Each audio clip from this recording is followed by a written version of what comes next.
Those who vow abstinence from their wives must wait for 4 months. But if they reconcile, Allah is forgiving and merciful. And if they resolve to divorce, Allah is hearing and knowing. Divorced women shall wait by themselves for 3 periods. And it is not lawful for them to conceal what Allah has created in their wombs, if they believe in Allah and the Last Day. Meanwhile, their husbands have the better right to take them back, if they desire reconciliation. And women have rights similar to their obligations, according to what is fair. But men have a degree over them. Allah is mighty and wise. Divorce is allowed twice. Then, either honorable retention, or setting free kindly. It is not lawful for you to take back anything you have given them, unless they fear that they cannot maintain Allah's limits. If you fear that they cannot maintain Allah's limits, then there is no blame on them if she sacrifices something for her release. These are Allah's limits, so do not transgress them. Those who transgress Allah's limits are the unjust. If he divorces her, she shall not be lawful for him again until she has married another husband. If the latter divorces her, then there is no blame on them for reuniting, provided they think they can maintain Allah's limits. These are Allah's limits, He makes them clear to people who know. When you divorce women, and they have reached their term, either retain them amicably, or release them amicably.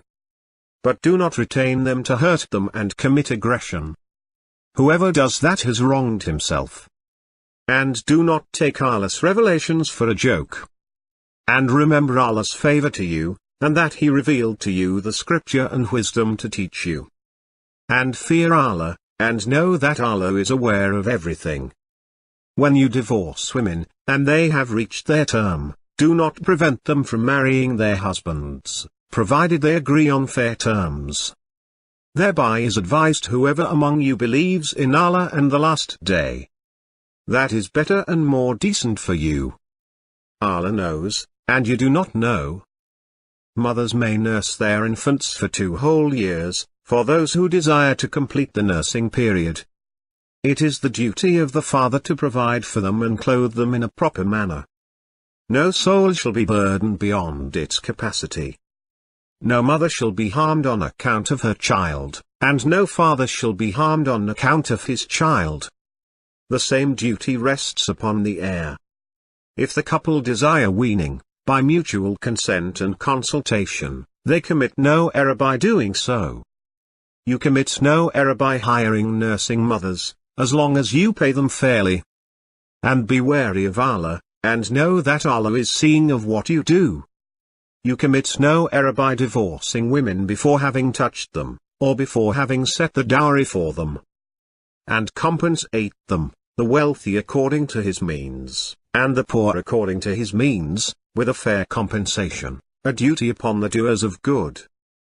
If you divorce them before you have touched them, but after you had set the dowry for them, give them half of what you specified, unless they forego the right, or the one in whose hand is the marriage contract forgoes it.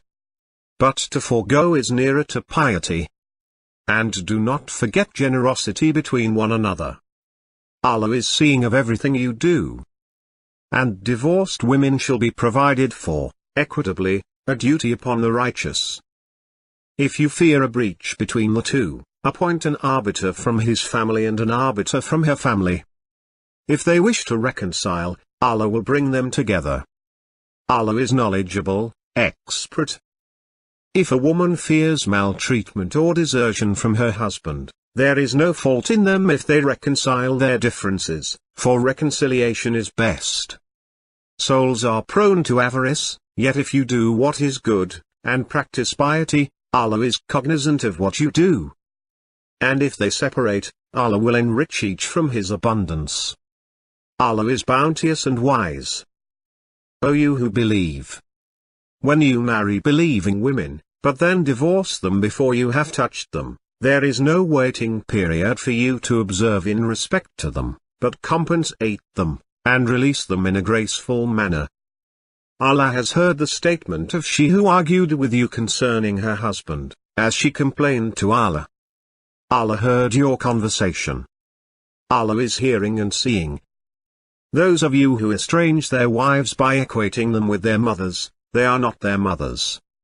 Their mothers are none else but those who gave birth to them. What they say is evil, and a blatant lie. But Allah is pardoning and forgiving. Those who estrange their wives by equating them with their mothers, then go back on what they said, must set free a slave before they may touch one another.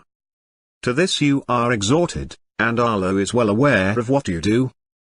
But whoever cannot find the means must fast for 2 consecutive months before they may touch one another. And if he is unable, then the feeding of 60 needy people. This, in order that you affirm your faith in Allah and His Messenger. These are the ordinances of Allah. The unbelievers will have a painful punishment. O Prophet!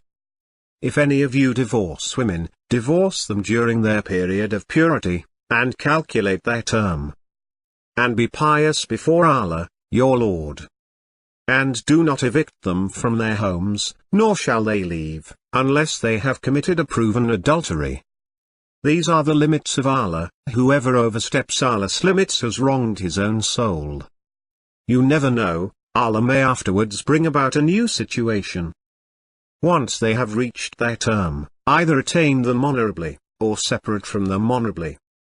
And call to witness 2 just people from among you, and give upright testimony for Allah.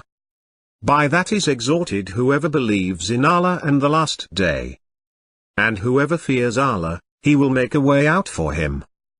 As for those of your women who have reached menopause, if you have any doubts, their term shall be 3 months, and also for those who have not menstruated. As for those who are pregnant, their term shall be until they have delivered. Whoever fears Allah, He will make things easy for him. Allow them to reside where you reside, according to your means, and do not harass them in order to make things difficult for them. If they are pregnant, spend on them until they give birth. And if they nurse your infant, give them their payment. And conduct your relation in amity. But if you disagree, then let another woman nurse him. The wealthy shall spend according to his means, and he whose resources are restricted shall spend according to what Allah has given him. Allah never burdens a soul beyond what He has given it. Allah will bring ease after hardship.